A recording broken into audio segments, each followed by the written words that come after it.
coming. I'm joined by Council President Miguel A. Melendez, Council Vice President Lachey D. Harris, as well as Chief of the Rochester Police Department, David Smith. I want to thank you all for coming here so quickly, but I think that, as you know, a hallmark of my administration has been transparency. And when I get information from community members or others, I like to make sure that we bring it to the forefront immediately. And today I learned of information that I want to bring to the community's attention in light of the conversations and the actions that have been taking place in cities across America as it relates to immigration enforcement. On Monday, March 24th, the Rochester Police Department received an emergency request for backup at the scene of a traffic stop on Whitney Street in the city of Rochester. The requesting agency was the Federal Office of Homeland Security, HSI, also referred to as Border Patrol. Requests like this for backup sometimes happen when other law enforcement agencies feel the scene is unsafe for themselves or others. RPD responds to these scenes to ensure the locations remain safe. But I want to be clear, and the Chief will speak to this in a second. I want to be unequivocally clear. As the executive of the city of Rochester, it is our jobs to make sure that we follow our policies. And our policy clearly states that the Rochester Police Department is not responsible for and does not engage in enforcement of immigration laws, does not perform the functions of federal immigration officers, and does not assist any federal officers in the enforcement of immigration laws. These are federal functions, not city functions. So based on my preliminary review of this incident, the officer who responded to the scene may have violated and appears to have violated city policy. The officers on the scene were verbally directed the occupants to get out of the vehicle, and this is against our policy. I learned of this incident from a community member who called my office. I then called the chief to have him look into this matter, and I'm thankful for the community member who brought this to our attention. But I just want to reiterate, this will be under investigation. I'll turn this over to the chief in a second, but our policy is clear. Our policy is crystal clear. City police officers do not help or participate in federal immigration activities. Every RPD officer, I've instructed the chief to make sure that every RPD officer receive more training on General Order 502 to ensure that all members are fully aware and fully understand this policy. Obviously, this is new information.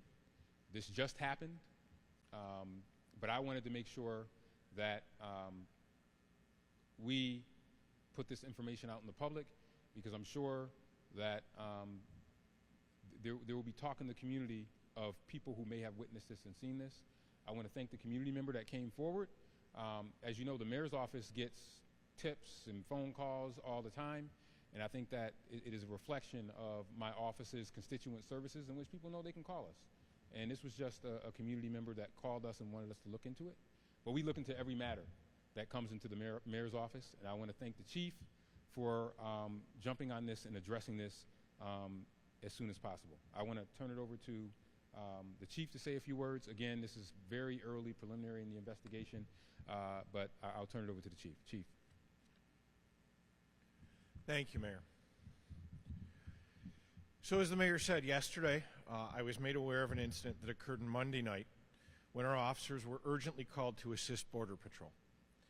Being a police agency in a sanctuary city, our mission is twofold: ensuring both the safety of fellow law enforcement officers, while at the same time ensuring that we uphold the tenets of being a sanctuary city and protecting the rights of all. So I've been going over the body-worn camera video. Again, this is preliminary, as the mayor said, but I will give you some more factual information as I know it. I have ordered an internal investigation. Obviously, that will take time, but in the interest of being transparent, I will go over what we have seen and what we have done so far. So Monday night at approximately 5:37 p.m., RPD officers did observe some officers in Border Patrol uniforms that had a van stopped on Lyle Avenue near Whitney Street. The RPD officers drove by. Everything seemed to be fine. They did not stop as per our policies. There seemed to be no need for Border Patrol to be in need of our assistance.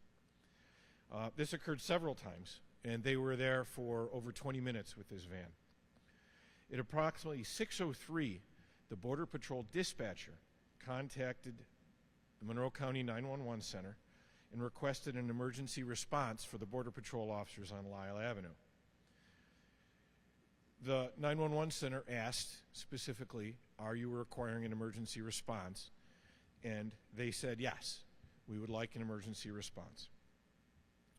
RPD cars were then dispatched. The first RPD supervisor arrived at 6:05 p.m. Immediately upon arriving, the supervisor canceled the emergency response based on what he saw from the situation. From watching the body-worn camera footage, what is concerning to me is, despite the fact that we were called, we went lights and siren, I see in the video a total lack of urgency on the part of multiple Border Patrol officers at the scene. What is also very concerning is that RPD officers, when out of view of the supervisor who is on scene, do initiate contact with occupants of the vehicle while Border Patrol stands by, when in reality they should be initiating contact. We should be there ensuring their safety.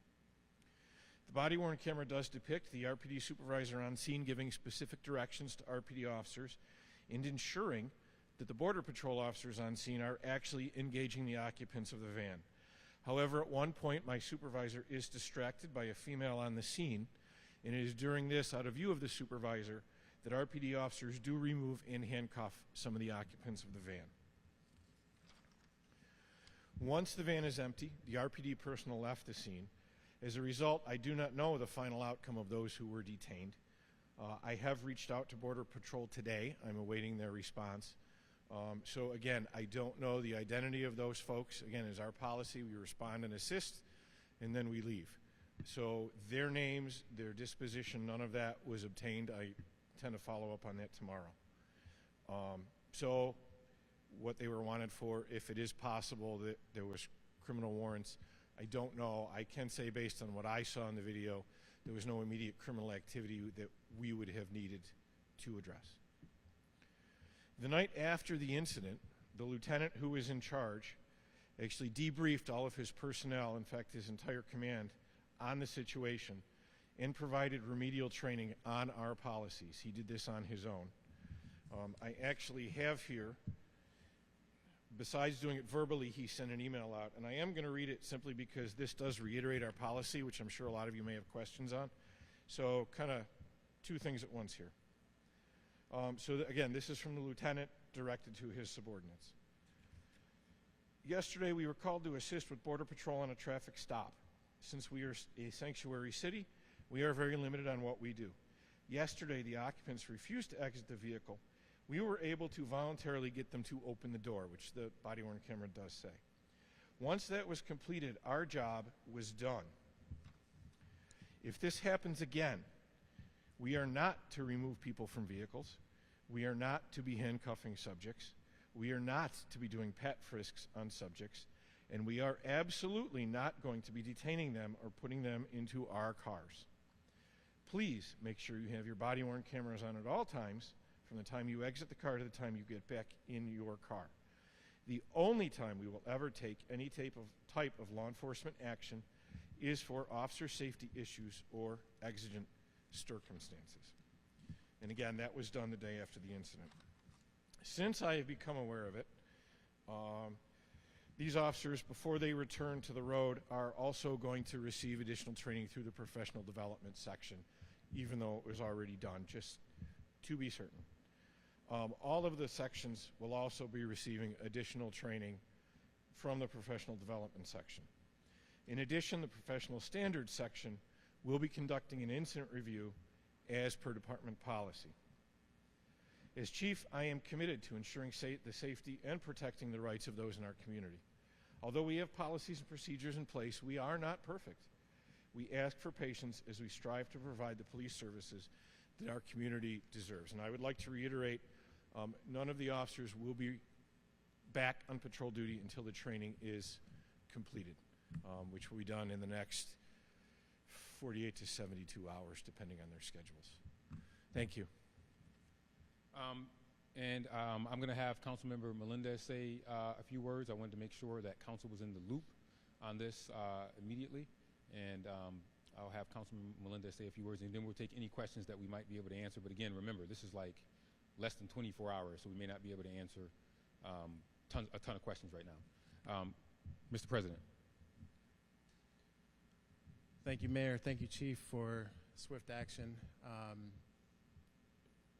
One of the things that I want to say as a Latino member of council is that we are hearing in our community that there is an uptick in what I'll call driving while Latino.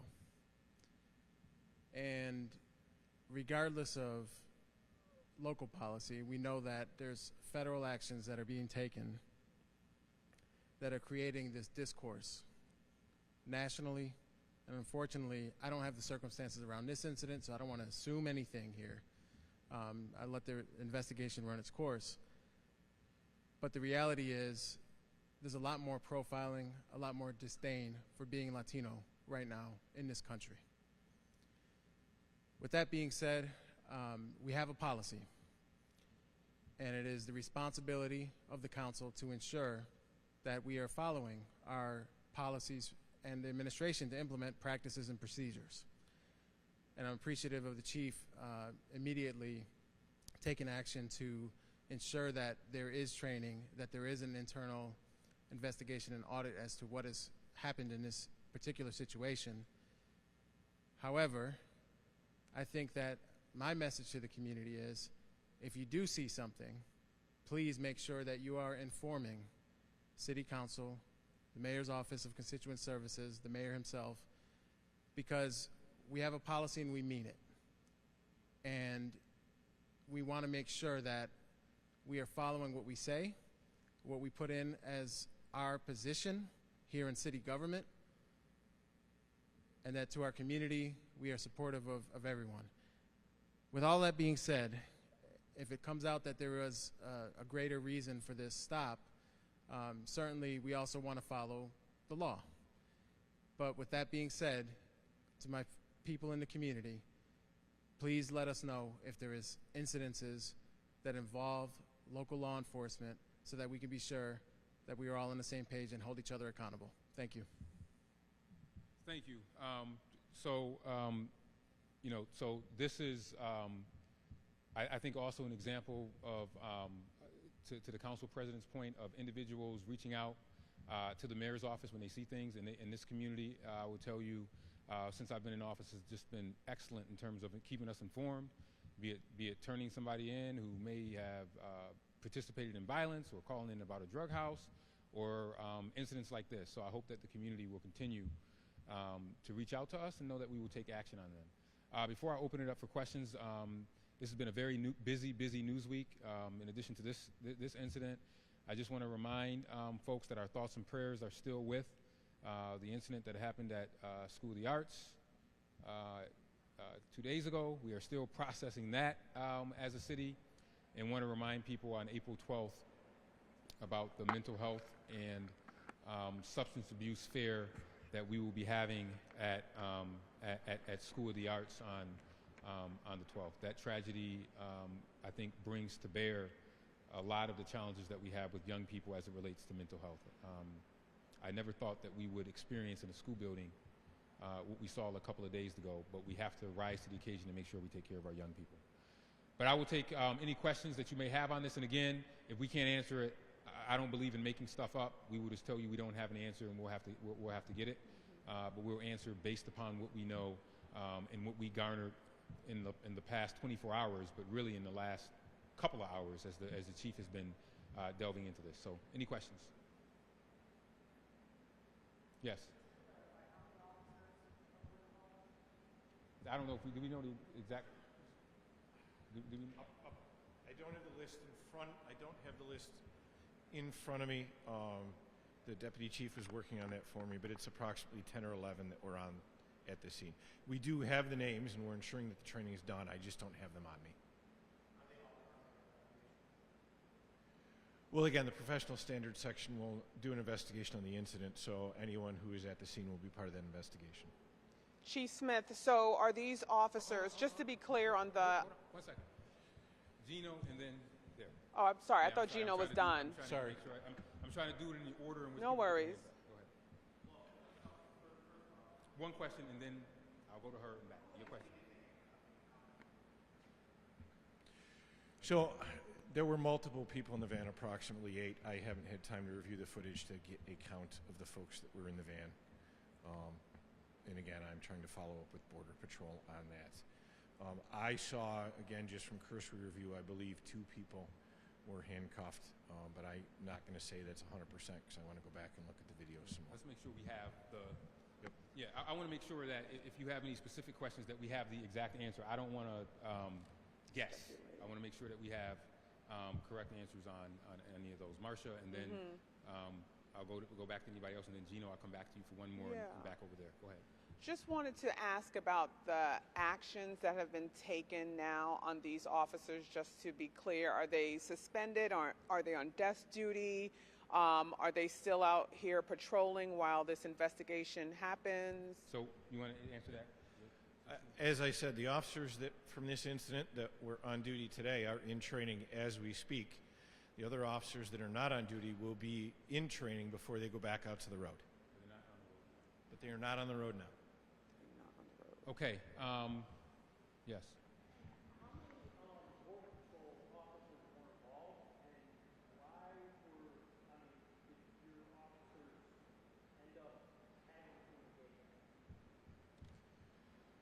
Well, again, good questions, and those are the questions in my mind. I said as I watched the body-worn camera footage, I don't have an exact count. I would like to get that from Border Patrol. I saw between 4 and 6, either Border Patrol officers or folks wearing HSI identification on them.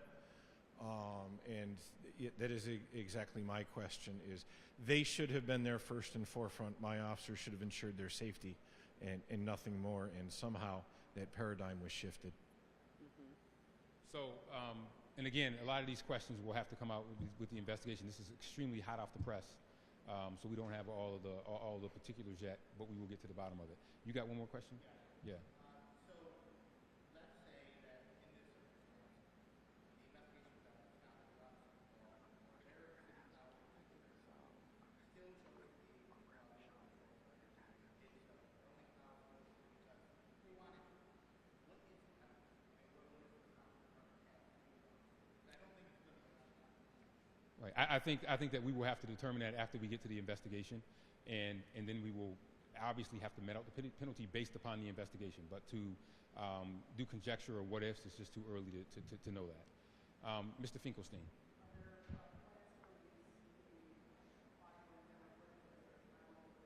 I don't know if there's a timeline for release, but body-worn camera footage is public, so I'm sure it will be released at some point.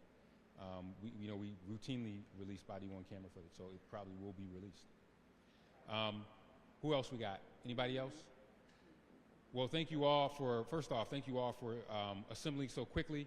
Now, I tried to get you here close to 5 o'clock as possible because we have I know some of you guys may have to go back and then come back. We'll send another crew, but we have our diabetes awareness event that starts at, is that 5 o'clock? 6 o'clock. 6 o'clock here, so you got some time to come back for that. But I really do appreciate you all assembling so quickly to come back. I know it was very last minute, but that's just how I roll. When I get information, I like to be able to put it out in real time, and that was the attempt to be able to do this here. As soon as I get it, I want to make sure I get it out because I'm sure that there were people that may have saw something like this individual that called my office, so we wanted to make sure that we were proactive. So I thank you all for your time and your patience. Thank you, everybody.